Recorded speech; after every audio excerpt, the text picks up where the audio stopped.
pretty good basketball, and we're winning, and that's all I've got to say. Said that with a smile. But can he do anything to sort of maybe move up that ladder? I just think so many guys are playing great basketball, Luka included. Luka is one of those guys. And so when everybody is playing great and all of the stats are there, then you start having to go down the checklist of things that matter, right? Like SGA has all of the points, Luka has all of the points, Wemby is the defensive guy. He's also good on the offensive end. Jaylen Brown, what he's been able to do for his team. All of these guys, Nikola Jokic averaging another triple double for God knows what, fourth, fifth season in a row or whatever it may be. Like all of these guys are doing groundbreaking, incredible work. So when you boil all of that water out of the pot, it's like, what's next? And unfortunately for Luka, it's guys that are winning more games, their teams are more successful and didn't kind of have the adversity that he's been able to deal with this season based on how they've played the game. And so when all of the individual stuff goes out of the window, you kind of got to go to what it means, what's happened, what you've done for your team as a collective, right? And I just think SGA has had a bigger impact on his team. I think Jaylen Brown has had a bigger impact on his team. Wemby, all of these guys have had bigger impacts. Not to say that, Luka hasn't had an impact, but every single thing is going to be counted, is going to be mentioned and brought into this conversation. And I just don't think he's eclipsed a couple of these guys to put himself in a realistic conversation to actually go out and win this thing at this point.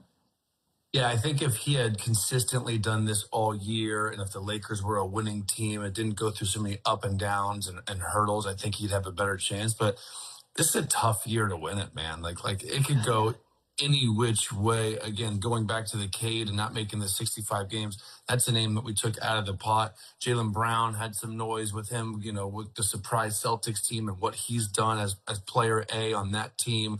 But there's nobody playing better basketball in the league right now than Luka. And their knock was that he's doing it on a bad team.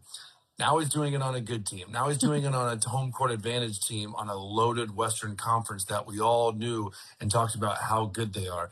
The Lakers are better than every team in that conference except the Spurs and the Thunder. Just so happens to be there's two guys on those teams that are having a high impact on their teams too and are winning more and at a consistent level. And obviously with Wemby, being the defensive anchor on that team, and then SGA being the closer and all the points on that team and the champs, the returning champs. So it's just a tough year to win it. But if you look at Luka's stats, like the dude's averaging 34, 8, and 8.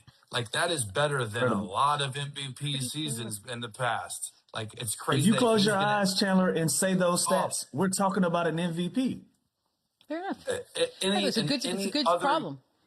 Any other year, that stat line wins the MVP. Think about it. The 3 seed with a 34, 8, and 8. Are you kidding me? And by the way, he's probably not going to finish top 3, or top 2. Like, it's just insane individually how good these guys have seasons they're having mixed with the team success.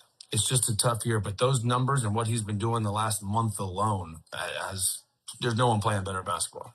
If you are confused, just take a look at the top of the Western Conference. All those teams are on winning streaks with 6 games left in the season, give or take, and they're all MVP on those top 4 teams or candidates. So it's a Cavs, but good win for the Lakers, 127-113. Luka, good Lord, 42 for Luka, 12 of 6, 16th. 1-6, 40-point game this season. Austin Reeves had 19. James Harden had 17. They do clinch the playoff spot last night because the Phoenix Suns did lose.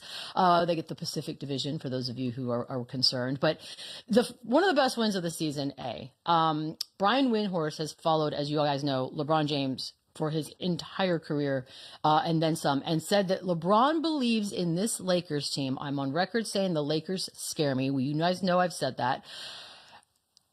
Where are we on this? Are we looking at them as simply they might scare somebody or upset a few, or are we looking at them as they could actually go to the finals, Chandler? At this point, it's hard not to think they can't win a series and advance to the conference finals even. Like, this team offensively is so good, and at least now you're seeing them kind of come together defensively. They have more of an identity. They have better rotations on the defensive end where they at least can dig in and get some sort of stops. And when you have LeBron James, who's 41 years old, who's flying all over the place, diving on the floors, that sets the tone for those guys defensively at least. Like, look, if I'm doing it, everybody can do it. We know we can score points, but for us to get to where we want to get to, we have to get stops. And I think that they're now starting to do that. Obviously, offensively, they have been extremely dangerous. And Luka, what he's been doing night in and night out, is just an easy 30, 40 ball every single night. And the way that they were balanced last night, I like that version of them where they get 19 or 18 from Ayton. They get 14 from Laravia. LeBron kind of picks and chooses his spots when he wants to take over.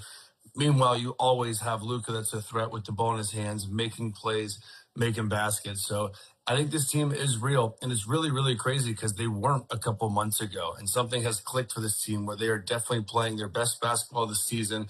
Luka's playing the best basketball of his career, and there's a lot of talk. Can we win a lot of games? Can we be in a winning team, a championship team with a guy like Luka as the head of the snake? And I think he's answering all those questions now because they are a winning team. They are a top 3, top 4 team in the Western Conference.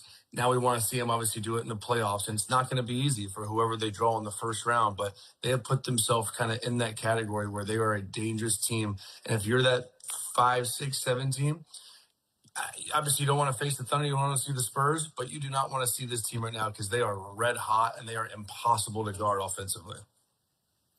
How did we get here, Lou? How did we get here? About a month and a half ago, this was all over with. We're like, they're not going to do anything. It happened quick. LeBron's leaving. It really did.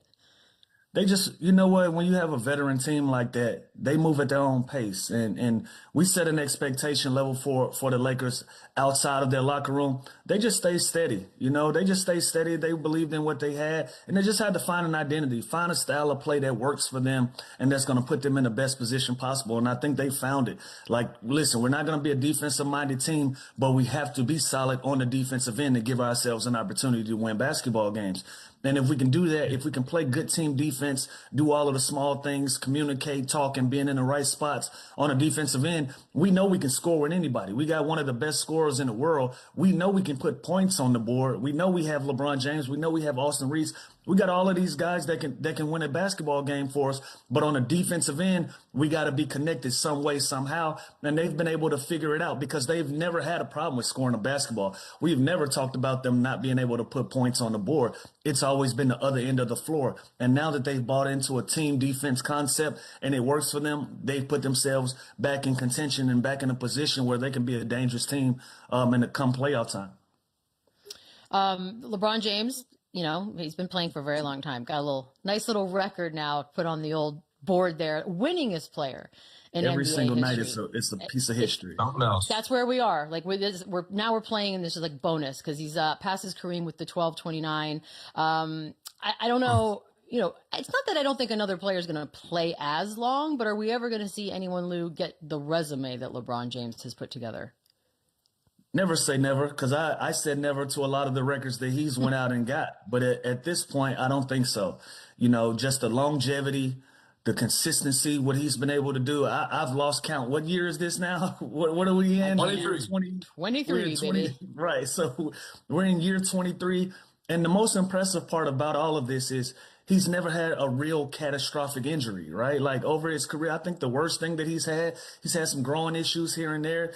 He's had a high ankle sprain here and there. Like he's had casual basketball related injuries, but never anything catastrophic where he's missed a season or anything like that. So for 23 seasons, he's just constantly been putting stats on the board, constantly breaking records, constantly making history, and being LeBron James the entire time. You know, we're talking about a guy that went to the NBA Finals for a decade straight worth of time and were excellent in all of those runs. And so, you know, just the totality of the work that LeBron James has put together and still putting together every single day that he plays a game, that he records stats, he puts a lot of these records farther and further out of reach that we even thought they were out of reach to begin with. And he's been able to accomplish a lot of those things. So, you know, if there's going to be a guy that's going to go out and play 24, 25 seasons and be as consistent, as good as LeBron James has been, then obviously he gives himself an opportunity. We don't see that. I think we're watching a once-in-a-lifetime type of talent in LeBron James. I think we knew that at the beginning of this story when it started when he was 14, 15 years old.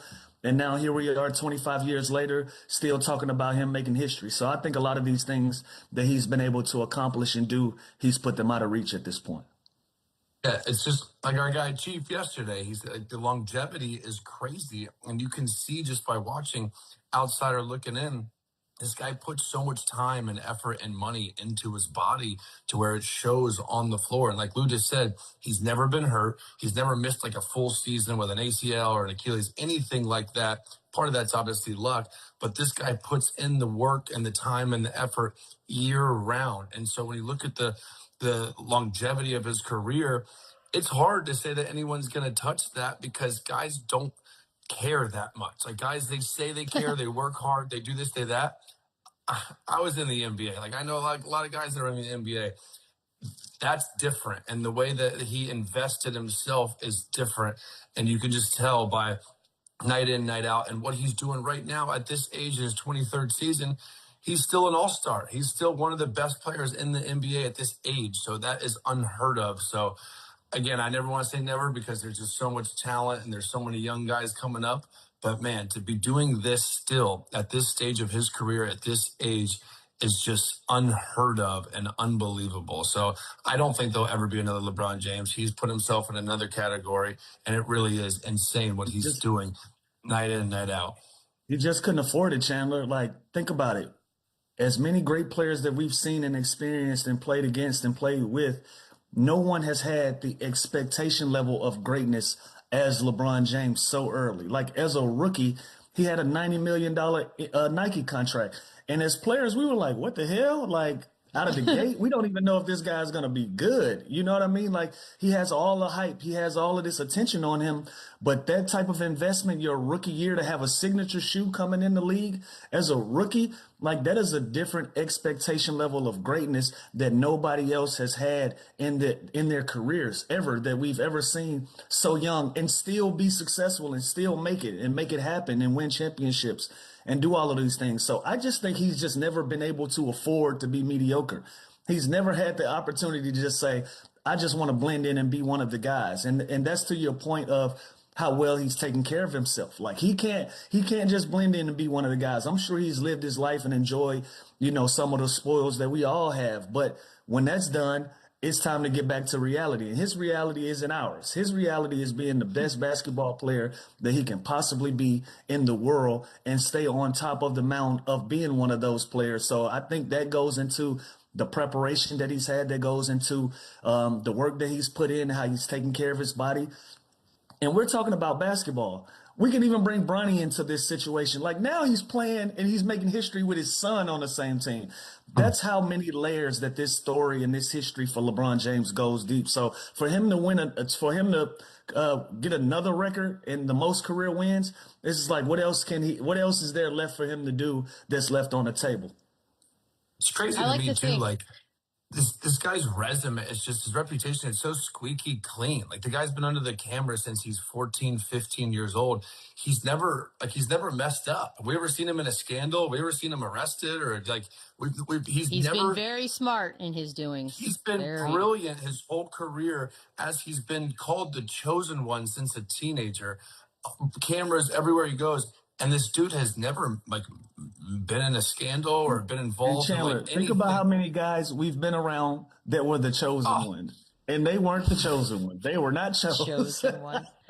That's the most impressive part to me. All the basketball stuff, cool. This dude, he's got a flawless reputation. Like it's unreal. He's handled it very wisely. Like he's got good people in good places that have sort of made this machine run as smoothly as it has. I like to think that somewhere out in the world, there's like a 15, 16, 17-year-old who's sort of got this bar in their mind that LeBron specifically is what they want to do. Like they want to play a long time. They want to break the records. Because that's sort of what it's going to take some youthful person right now. I don't know that person's in the league already. Also, the money's so crazy.